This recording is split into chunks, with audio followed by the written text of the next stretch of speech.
Okay, so we've three more panelists to discuss about learning from foreign models. So our focus today is about the US system. So this is your chance to talk to some people who know a lot about university models elsewhere and maybe learn from them, like reflect on from what they say about what happens here in the US. I think I'm going to start with Haiyan and ask about the huge expansion in universities in recent years in China. So this has been a very top-down model, hasn't it? It's been the same as basically everything in China. The government says we need 1 million of such and such and makes it happen. Has this really had the sort of outcome that we might have desired? Well, I think that yes is both yes and no. What China is good at doing is speed and scale.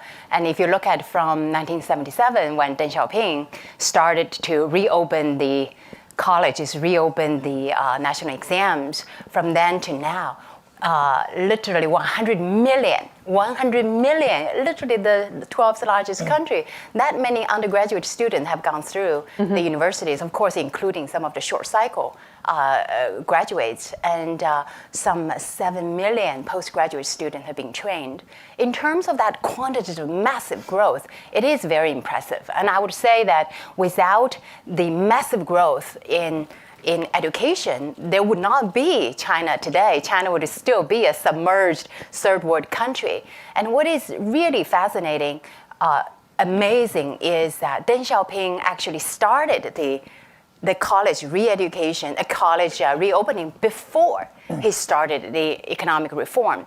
But when you look at the massive growth in quantities, between 1998 and 2010, the number of college graduates grew 7 times, but the economy grew only 3.5 times, meaning that the supplies of talents is twice that much of the demand.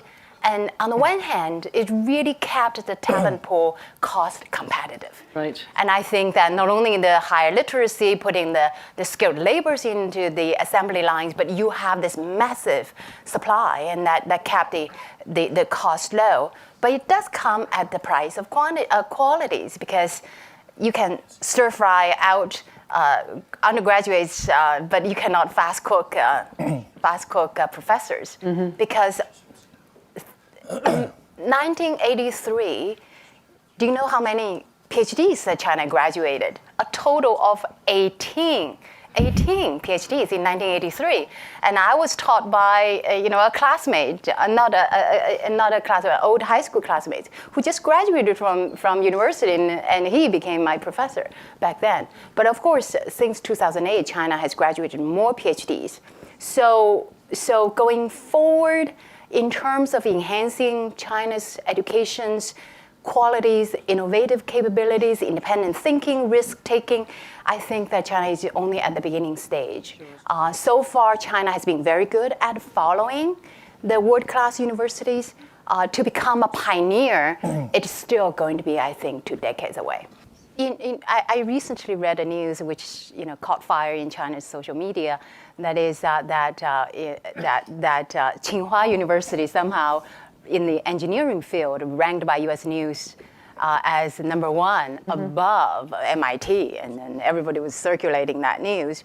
But what made Tsinghua University to jump on the top was really the total number of publications. But if you look at the citation impact, it is hundreds rankings below MIT. So what the government can do in China is, once the leaders say, this 9 university, we want to build it into the world-class universities, and they just put on the money on it. They hired 1,000 talents, 100 top talents, just put money behind it, and now let's push them through. So no wonder today in U.S. News, and out of the top 10 engineering universities globally, 3 of those are Chinese universities. But I want to go back to what Dr. Chameau said about leap forwarding. I think that leap forwarding really has to tie up to the social values, to the whole social, political, economic environment. Last night I had a conversation with my brother-in-law, who is a very senior provincial educational bureau chief. So I said, talk to me about building a world-class university. What might be the barriers? And then, he didn't answer my question directly, but he said something very interesting. He said, you know what?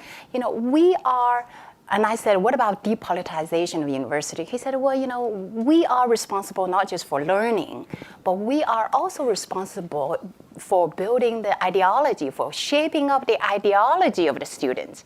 Now, whose ideology? So I figured it's going to be a long way before the party secretary would be, losing the power. And as long as you have universities getting the money, 90% of that money from the central government, from the state government, and money is power. So it is very hard to achieve that full independence, that creative thinking, that courage to challenge authorities, as long as you have that control. And ultimately, innovation is to walk the path nobody has walked before. And I think that is something that is very difficult to change. Yeah, I mean, one of the major strengths of the US system has always been, almost its chaos. It's so varied that, what doesn't work goes and what does work gets copied. And so, I mean, I think, a very top-down, very high-speed, like carpet the country with universities approach is going to be much more uniform and therefore more likely to fail. Because if you make the wrong bet about how you're going to do it, you've made that bet right across the country. It has worked its miracle. Sure. And I think for a developing country, and if you look at India, and I think that some of what India could do is take a page from China. Right. And you have such a high failures of primary education in India. Nearly only 43% graduate from high schools, and the enrollment rate, not the enrollment rate, graduation rate could still be enhanced. But I think that for a lot of developing countries, China's success is to put the high amount of public expenditure on education. I think developing countries should do what China has done, but the next stage is a different story. I wanted to ask each of you if you had to, if you're talking to an audience of people who are very much thinking about the US education system, their own American institutions. Looking from outside, I know you've all been inside as well, what would the one lesson you would say these American educators and people working in education should learn from, I don't know wherever you like? Is there one lesson you'd like to pick out and put before them? I think that U.S. the K-12 education should be a lot more STEM focused. I think that while we congratulate the higher education success, the basic education is really, there's quite a bit of failure. And look at Montgomery County, for example, one of the largest county in Maryland, and one of the very highly educated area outside of Washington, D.C. It is just amazing that some 74% of high school students failed Algebra 1, and of all of the 4 math classes, Algebra 1, Algebra 2, Geometry, over half failed in the final exams. And guess what? The solution was some blamed the grading was wrong, some blamed that the test was wrong, and finally last year they made a smart solution that, let's allocate less importance to the final exams. And this year they got even smarter. They said, let's do away with final exams. And I think that this very hard looking at why that the system failed. Maybe it's not so much all the systems problems, that the parents should really focus a lot more and get the kids to work harder, longer. And I think the success of the Eastern Asian schools simply because they put in a lot more, double that number of hours into studies. And I think that has to be brought to the But do you level. see this as a responsibility of people who are in the university system to make that case? I think that yes, because I don't know in terms of the raising the bar. It's interesting. So, I asked, what lessons would you give to some higher education, thinkers, leaders here in the US? And not one of you said do anything different in universities. One of the things you said just to recap, you said make sure that schools prepare their students better for you. Give more public money to universities and respect teachers more. It's not that any of those are wrong. It's just interesting that none of them are actually, lessons for these people sitting in front of you, the things that they can do tomorrow. So, one of the things that when you were mentioning that, I thought about, and I don't know how effective it is, but what the government was doing is, in order to create innovation, enhance innovation capabilities, the government would actually say, universities, you try to do better in collaborative innovation. So this university, that university that's set up a life science excellence center, that's set up a nanotechnology centers. So it is somewhat of a top-down approach, but very rapidly, some 20, 30, these sort of a university collaborative innovation centers, excellence centers were built up. So the government can say, Academy of Science, Academy of Social Science, you must work with Beida University, Tsinghua University. So it kind of a speed and efficiency gets enhanced that way. In terms of bringing the globalization and global aspects to the higher education, the student body is already fairly getting more and more global. But in terms of the faculties, I don't know too much about the reward system in universities, but I think that in terms of globalizing the teaching part, it will happen organically, because you do have more and more professors who are ethnic, Asians or Europeans that graduate from PhD programs and become professors. What the Asian universities have been doing extremely well is to get a lot of foreign scholars to come in, whether it's one year or whether to hire aggressively PhDs from the top universities. We don't see U.S. universities hiring from foreign universities the best of the PhDs, and I think that maybe that could be done. Do you not think that that's because they get them in as PhD students so much more?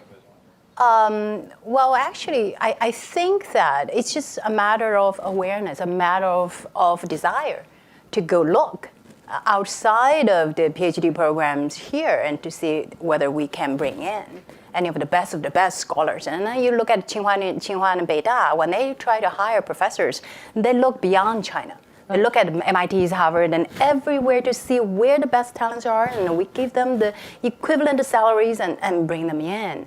And then every year, scholars come to the U.S. university to study, but the vice versa flow, I think, is not happening as much. Parents, I think that there is a political correctness to not want to discuss the difference in performance from the different racial background, and the fact that overall Asian families put a lot more focus on education, and I think that somehow that discussions is not happening. And I have met so many Indian parents or Chinese parents. They think that if kids get 95 or below, it's a B.